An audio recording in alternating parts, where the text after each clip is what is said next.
Stop top സ്റ്റോറീസിൻ്റെ പുതിയ വീഡിയോയിലേക്ക് സ്വാഗതം. ആസാമിലെ ഡിബ്രുഗഡിൽ നിന്ന് നമ്മൾ ട്രെയിൻ കയറി ഗുവാഹത്തിയിൽ എത്തിയിട്ടുണ്ട്. ഇനി ഇവിടുന്ന് നമ്മൾ പോകുന്നത് വളരെ നാളത്തെ ഒരാഗ്രഹമായ മേഘങ്ങളുടെ നാടായ നമ്മളെ മേഘാലയ കാണാൻ വേണ്ടിയിട്ടാണ്. അപ്പോൾ റെയിൽവേ സ്റ്റേഷനിൽ നിന്ന് നമ്മൾ ഷെയറിംഗ് ടാക്സി എടുത്തിട്ടുണ്ട്. ഒരാൾക്ക് 500 രൂപയാണ് റേറ്റ്. നമ്മൾ ഷിലോങ്ങിലേക്കാണ് ഫസ്റ്റ് പോകുന്നത്. അപ്പോൾ പോകുന്ന വഴിയിലുള്ള കാഴ്ചകളാണ് ഇപ്പോൾ കാണുന്നത്. വളരെ മനോഹരമായ കാഴ്ചകളാണ് കേട്ടോ. മലകളും പച്ചപ്പും ഒക്കെ നിറഞ്ഞ ഷിലോങ്ങിലെത്തി അവിടുന്ന് ഞങ്ങൾ ചിറാപുഞ്ചിയിലേക്കാണ് പോകുന്നത്. 2 ദിവസത്തേക്ക് 7000 രൂപയാണ്. കാറിനാണ് പോകുന്നത്. അപ്പോൾ പോകുന്ന വഴിയിൽ അവർ പ്രധാനപ്പെട്ട സ്ഥലങ്ങളൊക്കെ നമ്മളെ കാണിച്ചു തരും. അപ്പോൾ നമ്മൾ ഫസ്റ്റ് പോകുന്നത് എലിഫൻറ്റ് വാട്ടർഫോൾസ് കാണാൻ വേണ്ടിയിട്ടാണ്.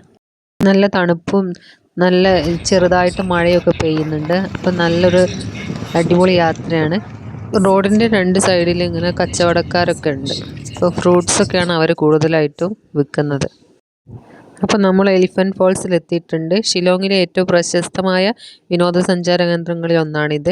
ഇവിടെ എൻട്രി ഗേറ്റിന് പുറത്തായിട്ട് നോർത്ത് ഈസ്റ്റേണിൻ്റെ തനതായ കരകൗശല വസ്തുക്കളൊക്കെ വിൽക്കുന്ന ചെറിയ കടകളൊക്കെ ഉണ്ട്. അപ്പോൾ എൻട്രി ഫീസ് 100 രൂപയാണ്. ഇവിടെ ഇവരുടെ മേഘാലയയിലെ തനതായ ട്രഡീഷണൽ വസ്ത്രങ്ങളൊക്കെ ഇട്ടിട്ട് നമുക്ക് ഫോട്ടോസൊക്കെ എടുക്കാം. ഇവിടുന്ന് 150 പടികൾ ഇറങ്ങിയിട്ട് വേണം നമ്മൾ വെള്ളച്ചാട്ടത്തിൻ്റെ അടുത്തേക്ക് എത്താൻ. ഈ വെള്ളച്ചാട്ടം 3 ഘട്ടങ്ങളായിട്ടാണ് ഉള്ളത്.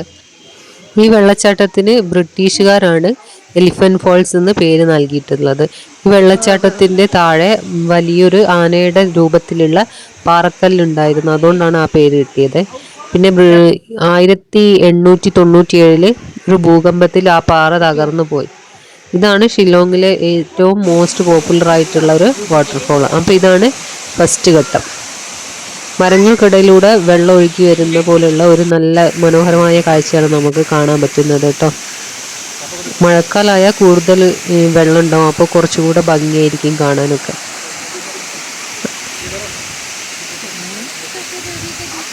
വലിയ മരങ്ങളാണ് കേട്ടോ ഇവിടെ ഉള്ളതൊക്കെ. കാടാണ് ചുറ്റിലുള്ളത്.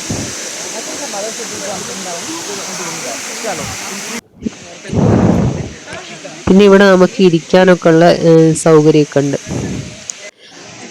പിന്നെ ഇവിടെ ഒരു കഫേ ഉണ്ട്. ഇനി ഇവിടുന്ന് താഴോട്ട് ഇറങ്ങി പോയിട്ട് വേണം നമുക്ക് 2ാമത്തെ ഘട്ടത്തിലേക്ക് എത്താൻ. ഇവിടെയൊക്കെ നല്ല നീറ്റ് ആൻഡ് ക്ലീൻ ആയിട്ടാണ് കേട്ടോ അവർ നോക്കുന്നത്. പിന്നെ ഈ വെള്ളച്ചാട്ടത്തിൻ്റെ സൗണ്ടും ഒക്കെ നല്ലൊരു അറ്റ്മോസ്ഫിയറാണ് നമുക്ക്. നമ്മൾ താഴോട്ട് ഇറങ്ങി പോവാം.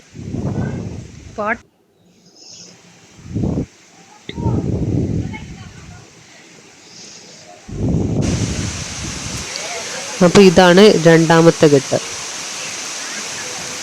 ഇത് നമുക്ക് ചെറിയ ഇടുങ്ങിയ പാറക്കല്ലിൻ്റെ ഇടയിൽ കൂടെ ഒഴുകുന്ന വെള്ളച്ചാട്ടം ആയിട്ടാണ് തോന്നുന്നത്. ഇനി ഇത് താഴോട്ട് 3ാം ഘട്ടത്തിലേക്ക് ഒഴുകിപ്പോകും. ഞാൻ പറഞ്ഞതുപോലെ ഇത് മഴക്കാലത്താണ് കാണാനായിട്ട് കൂടുതൽ ഭംഗി ഉണ്ടാവുക.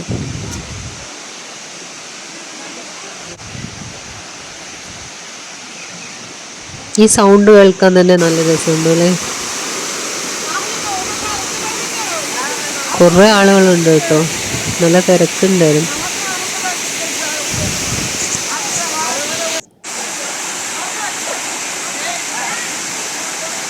പിന്നെ ഇത് രാവിലെ 10 മണി മുതൽ 5 മണി വരെയാണ് കേട്ടോ ഓപ്പൺ ടൈം.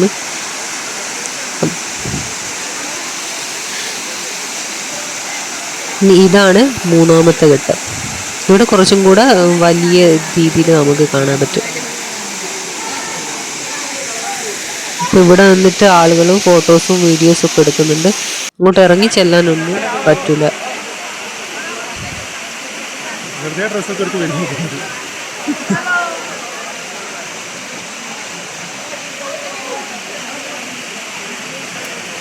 ഈ 3ാം ഘട്ടം നല്ല ഭംഗിയാണ്.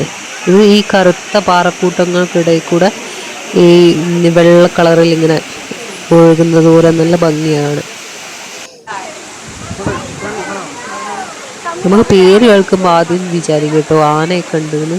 ഈ എലിഫൻറ്റ് ഫോൾസ് എന്ന് പേര് കേൾക്കുമ്പോൾ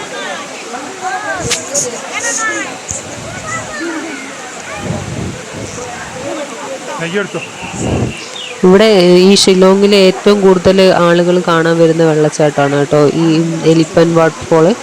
യൂട്യൂബിലും ഇൻസ്റ്റാഗ്രാമിലും ഒക്കെ നമ്മൾ ഒരുപാട് കണ്ട ഒരു ലൊക്കേഷനാണ് ഈ വാട്ടർഫോള്.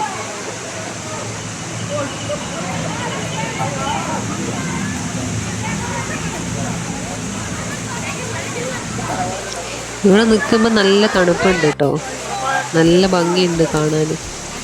നമുക്ക് മഴക്കാലത്താണ് വന്നിട്ടുണ്ടെങ്കിൽ കൂടുതൽ വെള്ളച്ചാട്ടം ഉണ്ടാകുമായിരുന്നു, അപ്പം കാണാൻ കുറച്ചുകൂടെ ഭംഗിയൊക്കെ ഉണ്ട്.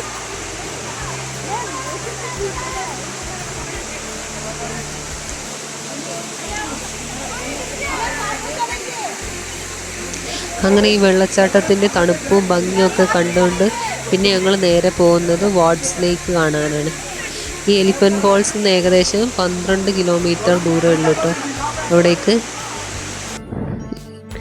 അതൊരു 132 വർഷം പഴക്കമുള്ള ഒരു കൃത്രിമ തടാകമാണ് ഈ വാട്സ് ലേക്ക്. ഇവിടെ പെഡൽ ബോട്ടിംഗ് ഒക്കെ ഉണ്ട്. നവംബർ മാസത്തിലൊക്കെ വരികയാണെങ്കിൽ ഇവിടെ ചുറ്റും ചെറി ബ്ലോസം പൂക്കളൊക്കെ ഉണ്ടാവുമ്പോൾ. 1895 ബ്രിട്ടീഷ് ഭരണകാലത്ത് ഈ തടാകം നിർമ്മിച്ചത്. അന്നത്തെ ആസാം ചീഫായിട്ടുള്ള കമ്മീഷണർ സർ വില്യംസിൻ്റെ പേരിലാണ് ഇത് അറിയപ്പെടുന്നത്. അയാൾ ഒരു സർ വില്യംസ് വാർഡ് എന്നാണ്. അപ്പോൾ അയാളാണ് നിർമ്മിച്ചത്. അതുകൊണ്ടാണ് ഇതിന് വാട്സ് ലേക്ക് എന്ന് പേര് വന്നത്. പിന്നെ ഒരു കഥ ഉള്ളത്, ആ കാലത്ത് ജയിലിൽ കിടന്നിരുന്ന ഒരു ഗാസി തടവുകാരനാണ് ഇതിൻ്റെ ജയിലിലെ വിരസത മാറ്റാൻ വേണ്ടിയിട്ട് തടാകത്തിന് ചുറ്റുമുള്ള പ്രദേശങ്ങളിലെ കാടൊക്കെ വെട്ടിത്തെളിച്ച് മാറ്റിയതെന്ന് പറയപ്പെടുന്നുണ്ട്. ആ ബ്രിട്ടീഷ് ഭരണകാലത്ത് ആ ഉദ്യോഗസ്ഥർക്കും ഫാമിലിക്കും ഒക്കെ വൈകുന്നേരം വന്ന് ചെലവഴിക്കാനൊക്കെ ഉള്ള ഒരു പ്രധാന സ്ഥലമായിരുന്നു അല്ലേ ഈ വാട്സ് ലേക്ക്. 10 രൂപയാണ് എൻട്രി ടിക്കറ്റ് പ്രൈസ്. ഇവിടെ ഈ തടാകത്തിലുള്ള മീനുകൾക്ക് ഭക്ഷണമൊക്കെ കൊടുക്കട്ടെ നമുക്ക്. ഇപ്പോൾ വൈകുന്നേരങ്ങളിലൊക്കെ വന്നിരിക്കാൻ പറ്റിയിട്ടുള്ള ഒരു ശാന്തമായ ഒരു സ്ഥലമാണ്. അപ്പോൾ നല്ല ഭംഗിയുണ്ട് കാണാനൊക്കെ, ചുറ്റിലും പച്ചപ്പും ഇതൊക്കെ ആയിട്ട്. ഇവിടെ നമുക്ക് ഇവരുടെ കാസി ഡ്രസ്സൊക്കെ ധരിച്ചിട്ട് ഫോട്ടോസും വീഡിയോസും ഒക്കെ എടുക്കാൻ പറ്റും കേട്ടോ. ചെറിയൊരു കഫേയും പിന്നെ ബാത്റൂം സൗകര്യമൊക്കെ ഉണ്ട് കേട്ടോ. അപ്പോൾ നമ്മുടെ ആനയില്ലാത്ത വാട്ടർഫോൾസും വാട്സ് ലേക്കും ഒക്കെ എല്ലാവർക്കും ഇഷ്ടമായി എന്ന് വിചാരിക്കുന്നു. അപ്പോൾ വീഡിയോ ഇഷ്ടപ്പെട്ടിൻ്റെ ലൈക്ക് ചെയ്യാനും ഷെയർ ചെയ്യാനും സബ്സ്ക്രൈബ് ചെയ്യാനും മറക്കണ്ട. മേഘാലയയിലെ മറ്റൊരു മനോഹര കാഴ്ചയും വിശേഷങ്ങളായിട്ട് അടുത്ത വീഡിയോ കാണാം. അതുവരേക്കും ബൈ.